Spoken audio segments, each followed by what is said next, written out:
My name is Tessa Bennett. I am 29 years old.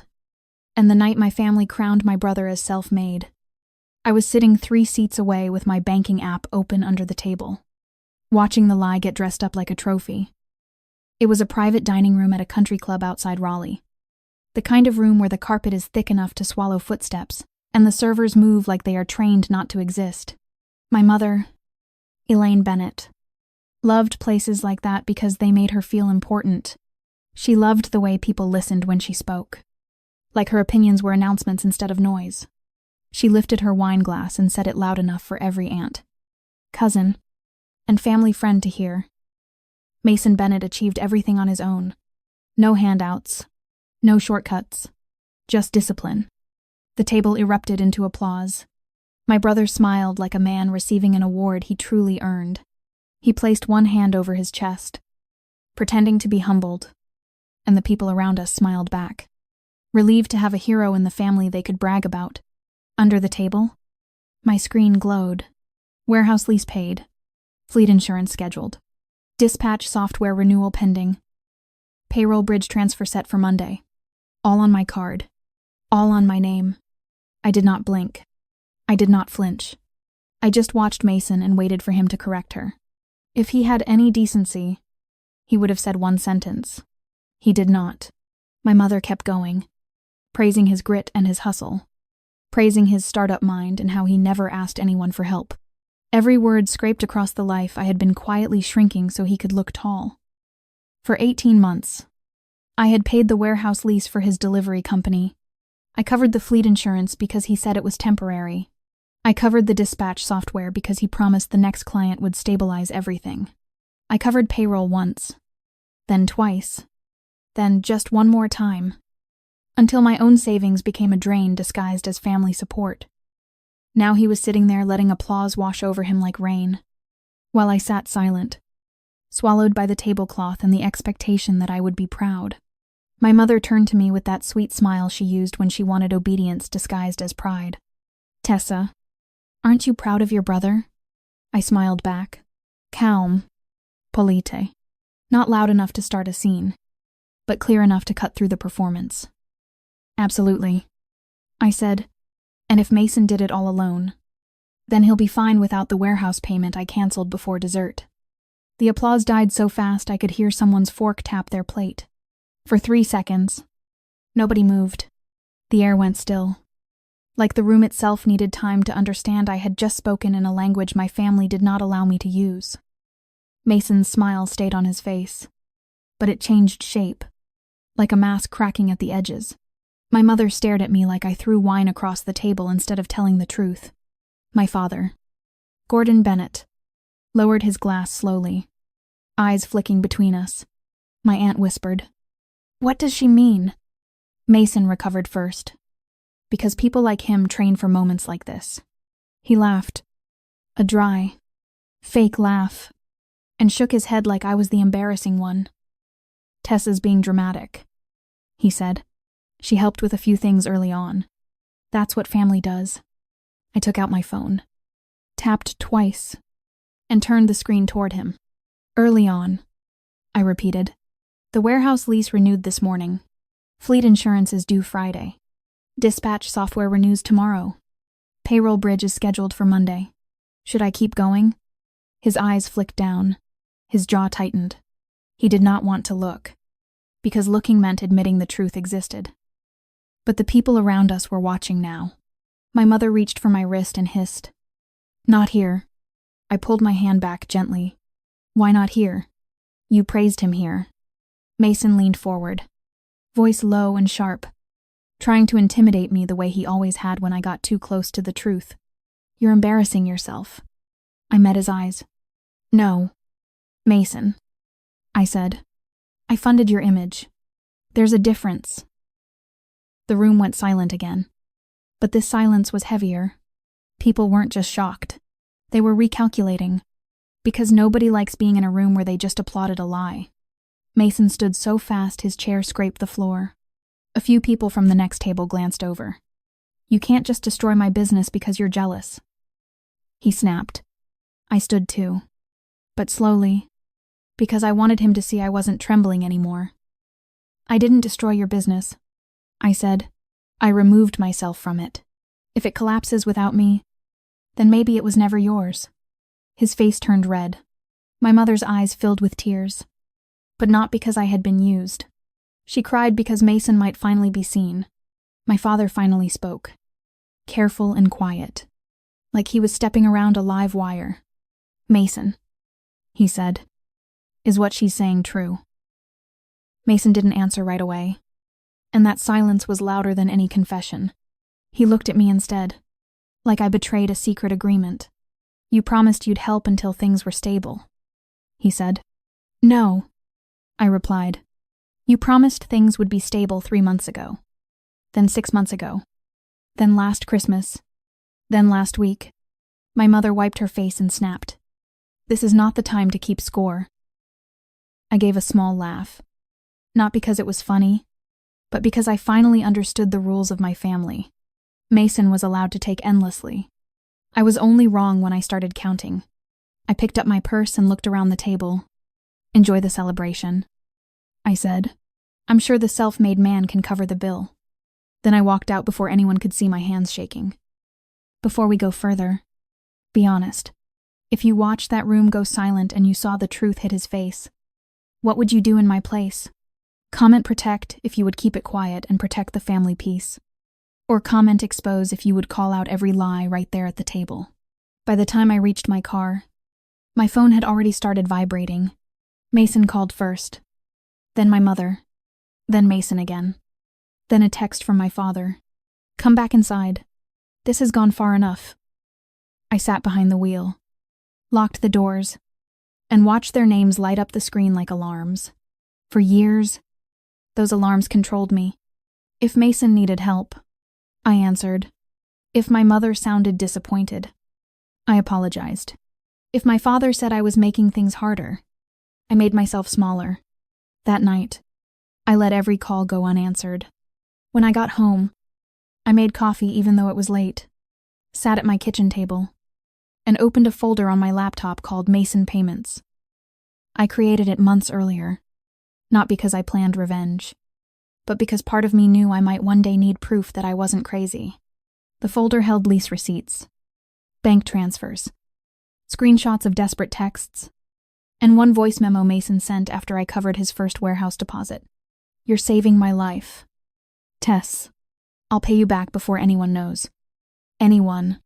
That word stared back at me like a warning I ignored. He never wanted help. He wanted invisible help. He wanted the kind that allowed him to stand on a stage and call himself self-made. A little after midnight, the first real message came through. Dispatch software locked me out. What did you do? I didn't answer. Another message. Drivers are texting me. Routes are gone. This is serious. Then another. Stop acting insane and turn it back on. There it was. Not I am sorry. Not thank you. Not I lied. Just a command. I opened my banking app and canceled the final scheduled transfer. The one marked temporary support, even though temporary had lasted 18 months. In the memo line, before confirming, I typed, final support ended. Stand on your own. I stared at the confirmation screen for a long time. My heart was pounding. But underneath the fear was something unfamiliar. Relief, not happiness. Not revenge. Relief. Then Mason sent another message. You realize if I go down, everyone will know it's because of you. Even his failure had to belong to me. I turned my phone face down and left it on the counter. I slept badly, but I slept. The next morning, my best friend and coworker, Natalie Brooks, found me staring at a blank spreadsheet during break at the compliance firm where we worked. We weren't close because we liked the same music or shared hobbies. We were close because she knew what it looked like when someone had been trained to become useful at their own expense. I told her everything. The dinner, the applause, the canceled payments, the midnight threats. She didn't gasp. She didn't tell me to soften it. She asked one question.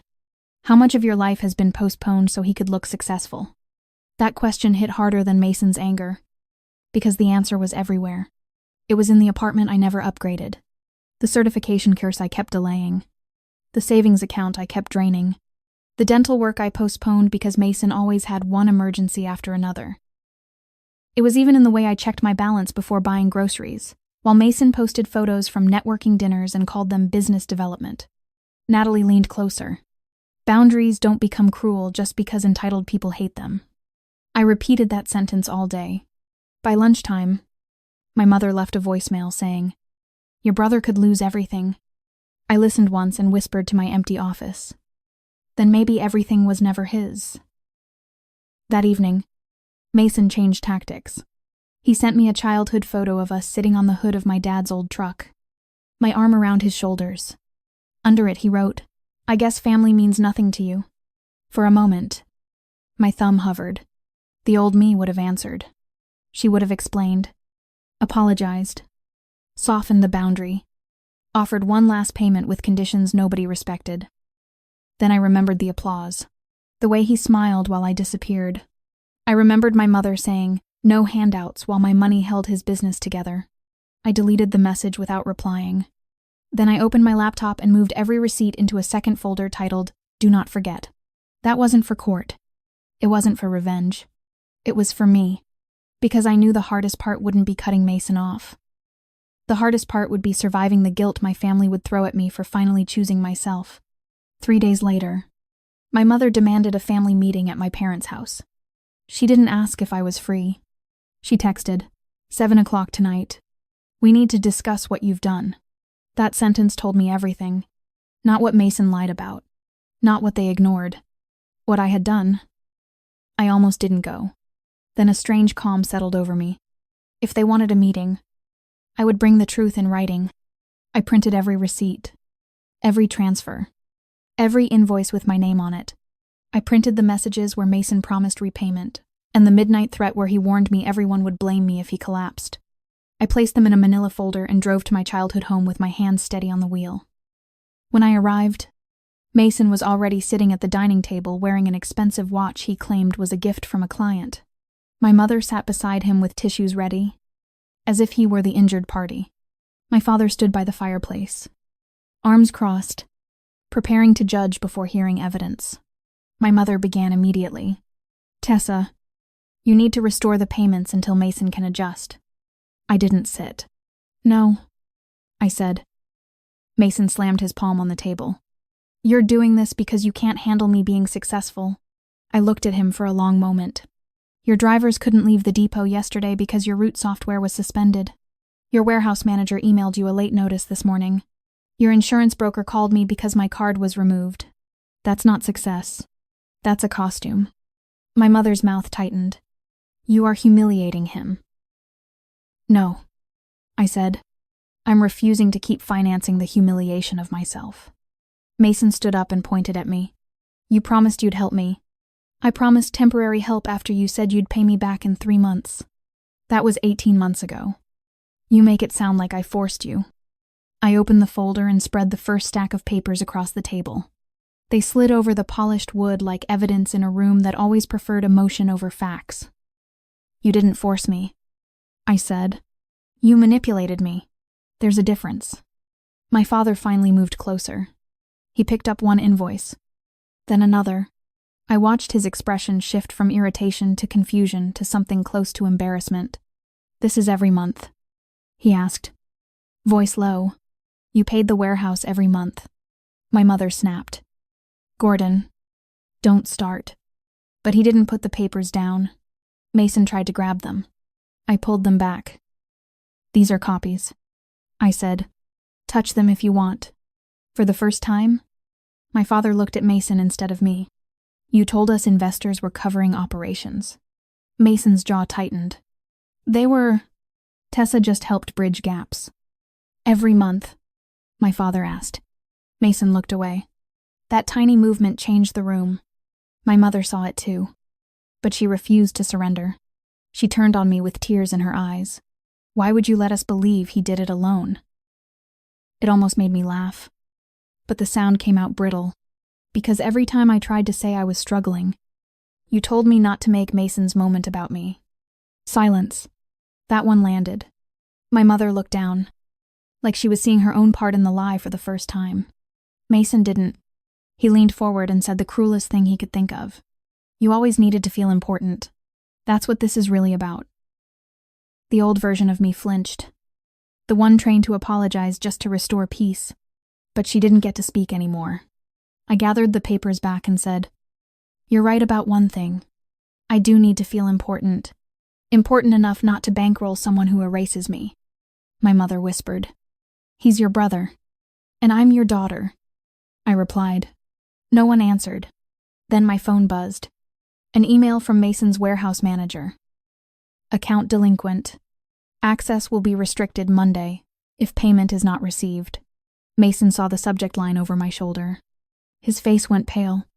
My mother whispered, Tessa, please.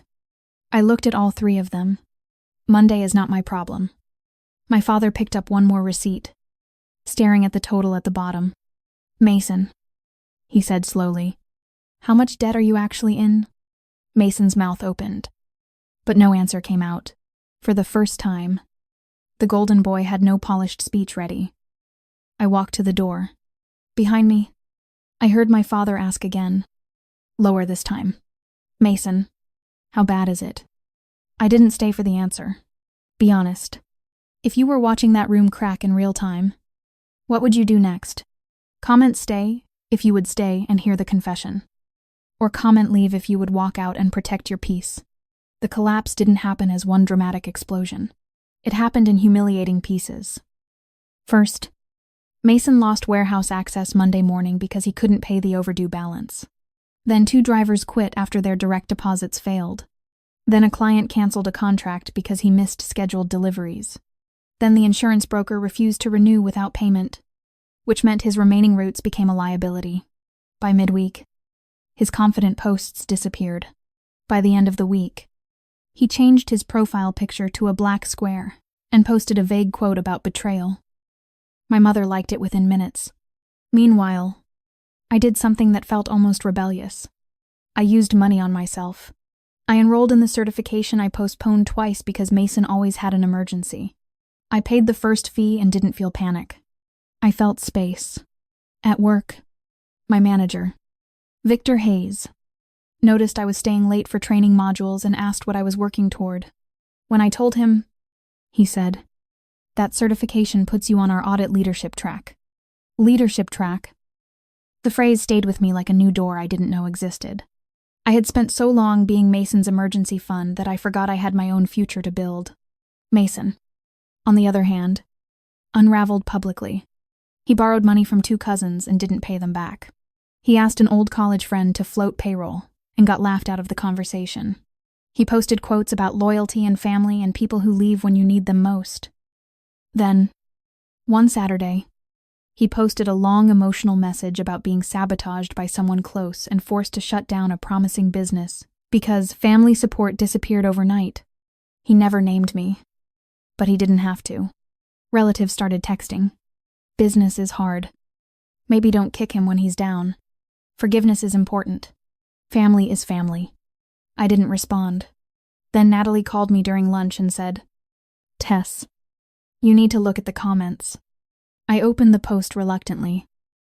Under it, his former driver commented, support disappeared. You mean the sister whose card you used for the warehouse? The one you told us was your silent investor. Pay your people before posting poems. Then a vendor wrote, we sent overdue notices. Stop blaming family. Screenshots spread faster than he could delete them. The truth finally got a microphone. And it didn't need me to hold it. That evening, my mother came to my apartment. She didn't call first. I opened the door and found her standing there with no makeup. No tissues. No performance. Just my mother, looking smaller than I'd ever seen her. Can I come in? She asked. I stepped aside. She sat on my couch twisting her wedding ring. I saw the screenshots. She said, I didn't know about the loan. I didn't know about payroll. I didn't know he was telling people you were an investor. Her voice cracked. I thought you were helping him because you wanted to.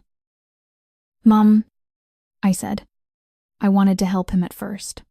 After that, I was afraid of what would happen if I stopped. She looked at me then. Really looked at me. Afraid of him. She whispered, Afraid of all of you, I said.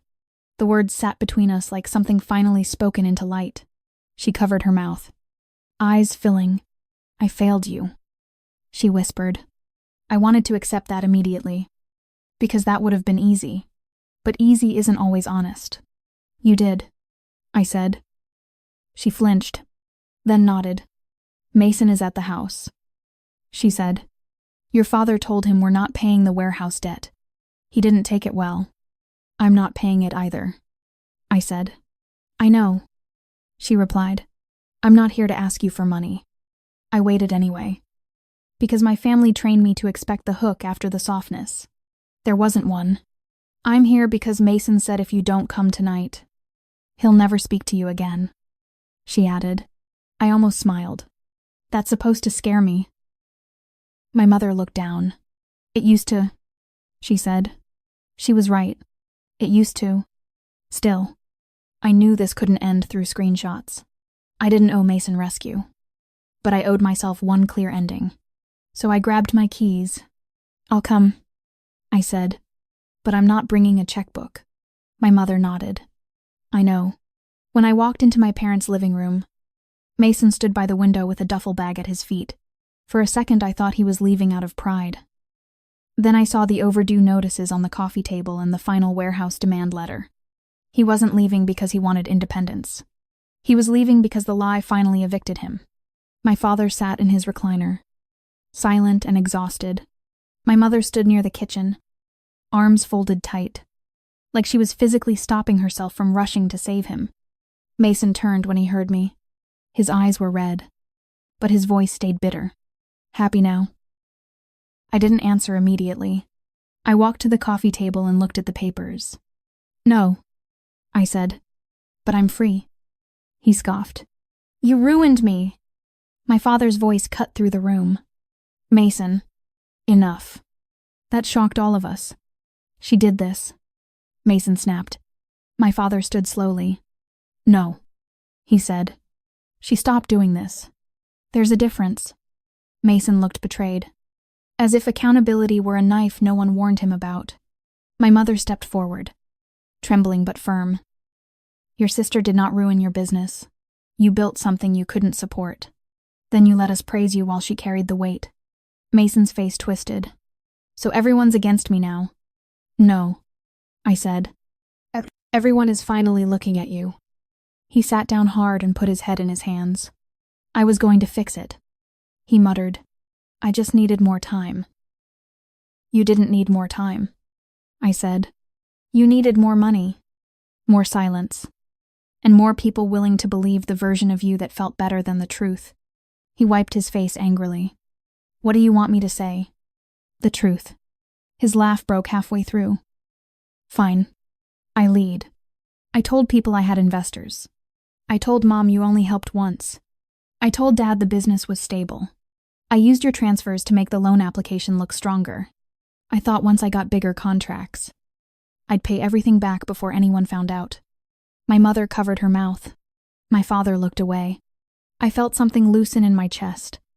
But it wasn't forgiveness. It was confirmation. And when I stopped, I asked. Mason swallowed.